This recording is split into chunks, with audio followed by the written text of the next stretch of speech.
Trading മീഡിയയുടെ pre market അനാലിസിസിലേക്ക് എല്ലാവർക്കും സ്വാഗതം. ആദ്യം ഗ്ലോബൽ മാർക്കറ്റ് നോക്കാം. US മാർക്കറ്റ് ഫ്ലാറ്റായിട്ട് ട്രേഡ് ചെയ്യാണ്. ഡൗ ജോൺസ് 33 പോയിൻറ്റും S&P 16 പോയിൻറ്റും നസ്ഡാക്ക് 30 പോയിൻറ്റും പോസിറ്റീവായിട്ട് ട്രേഡ് ചെയ്യുന്നു. യൂറോപ്യൻ മാർക്കറ്റ് നോക്കുകയാണെന്നുണ്ടെങ്കിൽ ഒരു നെഗറ്റീവായിട്ടാണ് ക്ലോസ് ചെയ്തിട്ടുള്ളത്. ഗിഫ് നിഫ്റ്റിയും 42 പോയിൻറ്റ് നെഗറ്റീവായിട്ട് ട്രേഡ് ചെയ്യുകയാണ്. നാളെ മിക്കവാറും ഒരു ഫ്ലാറ്റ് അല്ലെങ്കിൽ ഒരു ചെറിയൊരു ഗ്യാപ്പ് ഡൗണിനുള്ള സാധ്യതയുണ്ട്. എങ്കിലും മിക്കവാറും ഒരു ഫ്ലാറ്റ് ഓപ്പണിംഗ് ആയിരിക്കും നാളെ ഉണ്ടാവാൻ സാധ്യതയുള്ളത്. നമുക്ക് ഡേ ക്യാൻഡിലോട്ട് പോവാം. ഡേ ക്യാൻഡിൽ നോക്കുകയാണെന്നുണ്ടെങ്കിൽ നമ്മൾ ഇന്നലെ പ്രീ മാർക്കറ്റിൽ പറഞ്ഞിട്ടുണ്ടായിരുന്നു, വരും ദിവസങ്ങളിൽ മിക്കവാറും ഇവിടുത്തെ ഒരു ഗ്യാപ്പ് ഫില്ലിങ്ങിന് 23,169 ഗ്യാപ്പ് ഫില്ലിങ്ങിനുള്ള സാധ്യത മാർക്കറ്റിൽ ഉണ്ട്. മാർക്കറ്റ് ഇന്ന് ചെറിയൊരു ഗ്യാപ്പ് ഡൗണിൽ മാർക്കറ്റ് ഓപ്പൺ ചെയ്തെങ്കിലും പിന്നെ മാർക്കറ്റ് വലിയൊരു ഫോളിലോട്ടാണ് പോയത്. ഏകദേശം 280 പോയിൻ്റൊക്കെ ഡൗൺ ആയിട്ടാണ് പിന്നെ ചെറിയൊരു റിക്കവറി അവസാനത്തെ അരമണിക്കൂറിൽ ഉണ്ടായത്.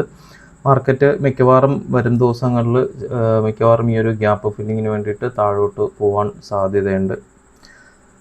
നമുക്ക് ഇന്നത്തെ സെക്ടർ നോക്കുകയാണെന്നുണ്ടെങ്കിൽ നിഫ്റ്റി ഡിഫൻസ് പോസിറ്റീവായിട്ടാണ് ക്ലോസ് ചെയ്തിട്ടുള്ളത്. ഏകദേശം 1.56% പോസിറ്റീവായിട്ടാണ് നിഫ്റ്റി ഡിഫൻസ് ക്ലോസ് ചെയ്തിരിക്കുന്നത്. നിഫ്റ്റി മെറ്റൽ 1.25ഉം നിഫ്റ്റി ഫാർമ 0.66ഉം നിഫ്റ്റി ഹെൽത്ത് കെയർ 0.71% പോസിറ്റീവായിട്ടാണ് ക്ലോസ് ചെയ്തിട്ടുള്ളത്. ബാക്കി സെക്ടറുകൾ ഈ 4 സെക്ടറും ഒന്ന് പോസിറ്റീവ് ആയതുകൊണ്ടാണ് മാർക്കറ്റ് വലിയ ഫോളിലോട്ട് പോകാത്തത്. Nifty infra 0.75%, Nifty bank 1.58. എനിക്ക് തോന്നുന്നു നിഫ്റ്റി ടൂറിസവും നിഫ്റ്റി ബാങ്കും ഒക്കെയാണ് വളരെ സ്ട്രോങ് ആയിട്ട് ഇന്ന് നെഗറ്റീവിൽ ക്ലോസ് ചെയ്തിരിക്കുന്ന സെക്ടർ. നിഫ്റ്റി ബാങ്ക് 1.58 പോയിട്ടുണ്ട്, നിഫ്റ്റി ടൂറിസം 1.68 പോയിട്ടുണ്ട്. നിഫ്റ്റി മീഡിയ 0.8ഉം നിഫ്റ്റി ഓയിൽ ആൻഡ് ഗ്യാസ് 0.39ഉം നിഫ്റ്റി ഇൻഫ്ര 0.75% ഒക്കെ നെഗറ്റീവായിട്ടാണ് ക്ലോസ് ചെയ്തിട്ടുള്ളത്. നമ്മൾ ഇൻട്രാഡേ ചാർട്ട് നോക്കുകയാണെന്നുണ്ടെങ്കിൽ ഇൻട്രാഡേ ചാർട്ടിൽ നമ്മൾ നിഫ്റ്റിയിൽ ഇന്നലെ തന്നിട്ടുണ്ടായിരുന്ന, നമ്മൾ ഇന്നലെ പ്രീ മാർക്കറ്റിലായിരുന്നു, ഇന്ന് രാവിലെ ഗ്രൂപ്പിൽ തന്നിട്ടുണ്ടായിരുന്ന ലെവൽസ് ഇതൊക്കെയായിരുന്നു. മാർക്കറ്റ് ഓപ്പൺ ചെയ്തതിന് ശേഷമുള്ള 2 ലെവൽ കൃത്യമായിട്ട് ലെവൽസ് എല്ലാം ഇന്നലെ നമുക്ക് ഇന്ന് റെസ്പെക്റ്റ് ചെയ്തിട്ടുണ്ടായിരുന്നു. നാളത്തെ ലെവൽ വരുന്നത് CPR വരുന്നത് 23,795 തൊട്ട് 23,836 വരേക്കാണ്. ഏകദേശം ചെറിയൊരു 40 പോയിൻറ്റിൻ്റെ CPR ആണ്. മാർക്കറ്റ് മിക്കവാറും നാളെയും ട്രെൻഡിങ് ആയിരിക്കാൻ സാധ്യതയുണ്ട്. മാർക്കറ്റ് ഒരു ഗ്യാപ്പ് അപ്പാണ് വരുന്നതെങ്കിൽ അല്ലെങ്കിൽ ഒരു ഫ്ലാറ്റ് ഓപ്പണിംഗ് ഒക്കെയാണ് വരുന്നതെങ്കിൽ മിക്കവാറും CPRൽ നിന്ന് മാർക്കറ്റ് ഒരു റിജക്ഷന് സാധ്യതയുണ്ടാവും. ഈ ഒരു ലെവലിനുള്ളിലൊക്കെയാണ് മാർക്കറ്റ് വരുന്നതെങ്കിൽ ആദ്യത്തെ 5 മിനിറ്റ് ക്യാൻഡലിൻ്റെ ക്ലോസിംഗ് നോക്കുക. CPRന് മുകളിൽ ഒരു 5 മിനിറ്റ് സസ്റ്റെയിൻ ചെയ്ത് കഴിഞ്ഞാൽ മാത്രമേ മാർക്കറ്റ് മുകളിലോട്ട് പോകത്തുള്ളൂ. നാളത്തെ ദിവസം മിക്കവാറും CPR ബ്രേക്ക് ഔട്ട് ചെയ്യാൻ സാധ്യതയുണ്ട്. ഇവിടെ നിന്ന് താഴോട്ടാണ് വരുന്നതെങ്കിൽ മാർക്കറ്റ് താഴെ സപ്പോർട്ട് കിട്ടുന്നത് 23,625. ഏകദേശം ഇതൊരു വലിയൊരു റേഞ്ചാണ്. 23,625, 23,646 മാർക്കറ്റ് ഇതുവരെ വരികയാണെന്നുണ്ടെങ്കിൽ ഇവിടെ നിന്ന് മാർക്കറ്റ് ഒരു ഷോർട്ട് കവറിങ്ങിനുള്ള സാധ്യതയുണ്ട്. മാർക്കറ്റ് വലിയൊരു ഇതിലോട്ട് ഏകദേശം എനിക്ക് തോന്നുന്നു CPRന്ന് ഇതിലോട്ട് ഏകദേശം 200 പോയിൻറ്റിൻ്റെ ഗ്യാപ്പുണ്ട്. അപ്പോൾ ഇത് ഡേ ലോ, ഇന്നലത്തെ ഡേ ലോ ബ്രേക്ക് ചെയ്യുകയാണെന്നുണ്ടെങ്കിൽ 23,625, 23,646 നിന്ന് മാർക്കറ്റ് സെക്കൻഡ് സെഷനിൽ, രണ്ടാമത്തെ സെഷനിൽ മിക്കവാറും മാർക്കറ്റ് ഒരു റാലി, ഷോർട്ട് കവറിങ് റാലി നടത്താനുള്ള സാധ്യതയുണ്ട്. അപ്പം കൃത്യമായിട്ട് 23,625, 646 ആയിരിക്കും മിക്കവാറും സ്ട്രോങ് സപ്പോർട്ട്. താഴോട്ട് പോവുകയാണെന്നുണ്ടെങ്കിൽ നിഫ്റ്റിക്ക് ഒരു സ്ട്രോങ് സപ്പോർട്ട് കൊടുക്കാൻ സാധ്യതയുള്ള ഒരു ഏരിയ എന്ന് പറയുന്നത് 23,625, 23,646 ആയിരിക്കും. മുകളിലോട്ട് ഏറ്റവും മുകളിൽ വരുന്ന ലെവൽ 23,936, 23,956 ഏറ്റവും മുകളിൽ വരുന്നത്. ഇനി അഥവാ വലിയൊരു ഗ്യാപ്പ് അപ്പ് വന്ന് CPRന് മുകളിലാണ് ഒരു ഓപ്പണിംഗ് വരുന്നതെങ്കിൽ മാർക്കറ്റ് രണ്ടാമത്തെ സെഷൻ മിക്കവാറും മാർക്കറ്റ് താഴോട്ട് വരാനുള്ള സാധ്യതയുണ്ട്.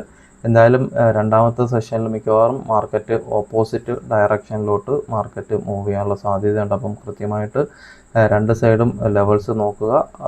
മിക്കവാറും ഡേറ്റ അനാലിസിസ് വെച്ചിട്ട് രണ്ടാമത്തെ സെഷൻ മാർക്കറ്റ് ഒരു റിവേഴ്സിനുള്ള സാധ്യത ഉണ്ടാവും. നമുക്ക് ബാങ്ക് നിഫ്റ്റിയിലോട്ട് പോകാം.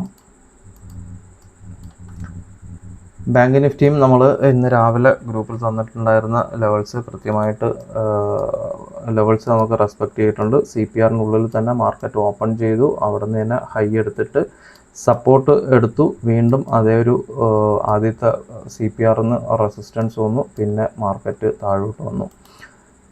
CPR നോക്കുകയാണെന്നുണ്ടെങ്കിൽ 54,918 തൊട്ട് 55,103 വരേക്കാണ് CPR വരുന്നത്. ഫസ്റ്റ് റെസിസ്റ്റൻസ് നേരത്തെ നിഫ്റ്റിയിൽ പറഞ്ഞതുപോലെ തന്നെ ഇതിന് മുകളിൽ CPRന് മുകളിൽ ആദ്യത്തെ 5 മിനിറ്റോ അല്ലെങ്കിൽ ഒരു ഗ്യാപ്പ് അപ്പ് ഒക്കെ വരികയാണെന്നുണ്ടെങ്കിൽ 55,349 55,403 വരയ്ക്കും ബാങ്ക് നിഫ്റ്റി കയറി പോകാൻ സാധ്യതയുണ്ട്. താഴോട്ട് വരുന്ന support first support 55,108 55,055 first support വരുന്നത്. ഏറ്റവും താഴത്തെ സപ്പോർട്ട് വരുന്നത് 55,494 54,439.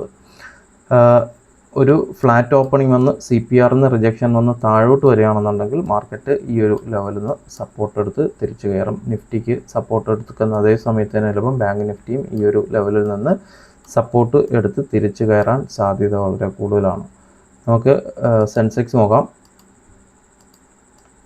സെൻസെക്സും CPR വരുന്നത് 76,715 തൊട്ട് 76,890 വരേക്കാണ് CPR വരുന്നത്. ഇതിലും ഏറ്റവും താഴത്തെ സപ്പോർട്ട് വരുന്നത് 76,239 76,193 ഏറ്റവും താഴത്തെ സപ്പോർട്ട് വരുന്നത്. ഫസ്റ്റ് റെസിസ്റ്റൻസ് വരിക 76,828 76,889. ഏറ്റവും മുകളിലത്തെ റെസിസ്റ്റൻസ് വരുന്നത് 77,197 77,259. നാളെ ലൈവ് മാർക്കറ്റിൽ നമ്മുടെ വാട്സപ്പ് ഗ്രൂപ്പിൽ അപ്ഡേഷൻ കാണാൻ സാധ്യത കുറവാണ്. ട്രാവലിംഗ് ആയിരിക്കും. നമ്മുടെ ട്രേഡിംഗ് മീഡിയയുടെ എറണാകുളത്തുള്ള മീറ്റപ്പ് ശനിയാഴ്ചയാണ്. അപ്പം നാളെ രാവിലെ ഇവിടെ തിരിക്കുന്നതുകൊണ്ട് തന്നെ ട്രെയിനിലായിരിക്കും. അപ്പോൾ എന്തായാലും സമയം കിട്ടുകയാണെങ്കിൽ റേഞ്ച് കിട്ടുകയാണെന്നുണ്ടെങ്കിൽ ടാബിലും മൊബൈലിലൊക്കെ റേഞ്ച് കിട്ടുകയാണെന്നുണ്ടെങ്കിൽ ഞാൻ അപ്ഡേറ്റ് ചെയ്യാം. അപ്പോൾ നമുക്കിനി എല്ലാവർക്കും 11-ാം തീയതി എറണാകുളത്ത് വെച്ചുള്ള നമ്മുടെ മീറ്റപ്പിന് കാണാം. Thank you.